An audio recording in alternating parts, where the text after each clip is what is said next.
নমস্কাৰ modern history of Assam আধুনিক যুগৰ অসম ইতিহাসৰ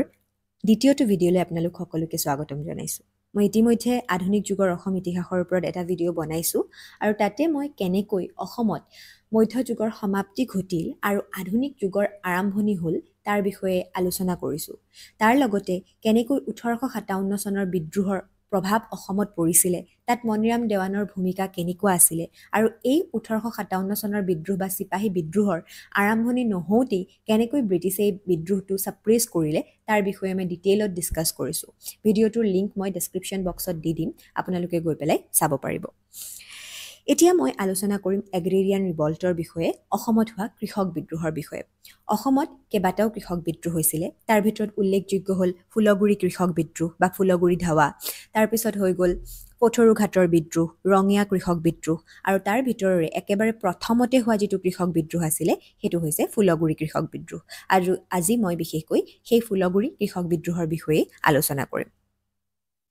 ফুলগুৰি কৃষক বিদ্ৰোহ বা ফুলগুৰি আপৰাইজিং কেতিয়া হৈছিলে 1861 চনত হৈছিলে নগাঁও ডিষ্ট্ৰিক্টৰ বৰ্তমান ৰহাৰ ওচৰৰ ফুলগুৰিত এই বিদ্ৰোহটো সংঘটিত হৈছিলে চনটো বহুত ইম্পৰ্টেণ্ট হয় মনত ৰাখিব 1861ত কি হৈছিলে ফুলগুৰি বিদ্ৰোহ সংঘটিত হৈছিলে এটা কেতিয়াও এনেই নহয় ইয়াৰ কিছুমান কাৰণ থাকে গতিকে এতিয়া আমি কাৰণকেইটা চাই লওঁ কিহৰ কাৰণে হৈছিলে ফুলগুৰি বিদ্ৰোহ ইয়াৰ তিনিটা প্ৰধান কাৰণ আছিলে প্ৰথম কাৰণটো হৈছে heavy land revenue demand from farmers অৰ্থাৎ 1826 চনত ইয়াণ্ডাবু সন্ধিৰ পিছৰে পৰা ব্ৰিটিছসকলে আমাৰ অসমত খুপনি পুতি ল'বলৈ আৰম্ভ কৰে কাৰণ তাৰ লগে লগে অসমত কি হয় আহোমসকলৰ যি শাসন আছিলে সেই শাসনৰ সমাপ্তি ঘটে আৰু ব্ৰিটিছসকলে পোনপটীয়াকৈ অসমত শাসন কৰিবলৈ আৰম্ভ কৰে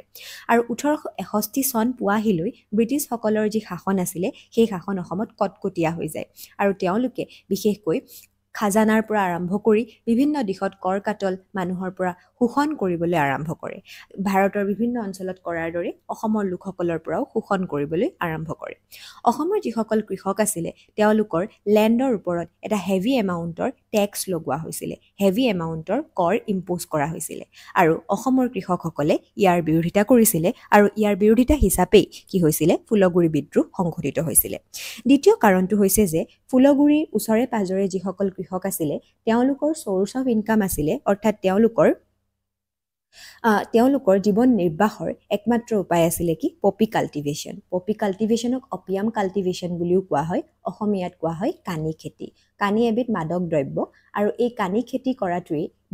সেইখিনি সময়ত বহুতো কৃষকৰ কি আছিলে ফুলগুৰিৰ অঞ্চলটোৰ তেওঁলোকৰ মেইন অকুপেশ্যন আছিলে মেইন তেওঁলোকৰ জীৱিকা আছিলে কিন্তু ব্ৰিটিছে কি কৰিলে এই কানি খেতিটো বেন কৰি দিব বিচাৰিছিলে বেন কৰি দিছিলে কাৰণ কি ব্ৰিটিছসকলে তেতিয়া ৰিজন দিছিলে যিহেতুকে অসমত কানি যথেষ্ট সহজলভ্য অৰ্থাৎ সহজতে কানি পোৱা যায় বা সহজতে অপিয়াম পোৱা যায় সেয়েহে বহুতো লোকে অপিয়ামবিলাক সেৱন কৰে আৰু তাৰ কাৰণে অসমৰ মেক্সিমাম মানুহ এলেহুৱা হৈ গৈছে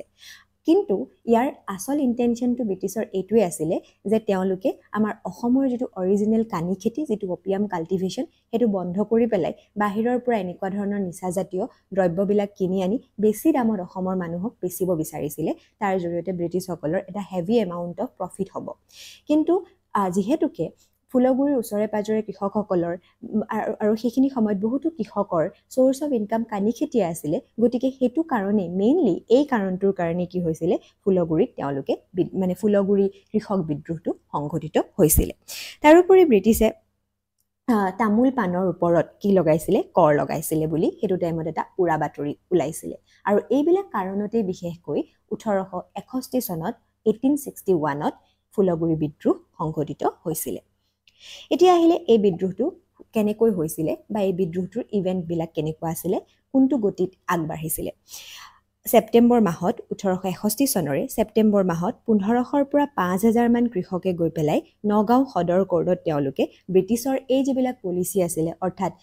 যথেষ্ট পৰিমাণৰ লেণ্ড ৰেভিনিউ তাৰপিছত বেন কৰা অপিয়াম কাল্টিভেশ্যন আৰু তামোল পাণৰ ওপৰত কৰ লগোৱা এইবিলাকৰ প্ৰটেষ্ট কৰিবৰ কাৰণে তেওঁলোকে নগাঁও সদৰ থানাৰ ওচৰত গৈ পেলাই তেওঁলোক উপস্থিত হৈছিলে আৰু প্ৰটেষ্ট কৰিছিলে আৰু ব্ৰিটিছক তেওঁলোকৰ সমস্যাবিলাকৰ বিষয়ে ক'ব বিচাৰিছিলে কিন্তু সেইটো সময়ত ব্ৰিটিছ অফিচাৰ হাৱাৰ্ড স্কনে তেওঁলোকৰ এই সমস্যাবিলাক শুনিবৰ কাৰণে বিচৰা নাছিলে বা তেওঁলোকৰ সমস্যাবিলাক শুনিবলৈ তেওঁ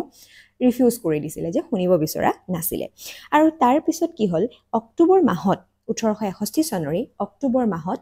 যিসকল কৃষকে এই বিদ্ৰোহটো মানে যিসকল কৃষকে গৈ পেলাই প্ৰটেষ্ট কৰিবলৈ গৈছিলে তেওঁলোকে কি কৰিলে এখন ৰাইজ মেল অনুষ্ঠিত কৰিলে আৰু এই ৰাইজ মেলখন প্ৰায় 5 দিন চলিছিলে আৰু এই যিখন মিটিং বা ৰাইজ মেল তাত 3000ৰো অধিক লোকে আহি পেলাই অংশগ্ৰহণ কৰিছিলে অসমৰ বিভিন্ন অঞ্চলৰ পৰা কৃষিৰ লগত জড়িত লোকসকল আহি পেলাই তাতে একত্ৰিত হৈছিলে বহুতো লিডাৰো আহি পেলাই তাতে একত্ৰিত হৈছিলে আৰু ব্ৰিটিছে যেতিয়া গম পালে যে ফুলগুৰিত এটো এই ৰাইজ মেলখন ফুলগুৰিত হৈছিলে আৰু ব্ৰিটিছে যেতিয়া গম পালে যে ফুলগুৰিত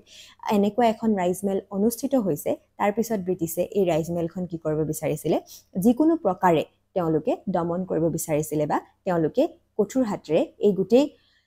মিটিংখন তেওঁলোকে ডমিনেট কৰিব বিচাৰিছিলে সেয়েহে প্ৰথমতে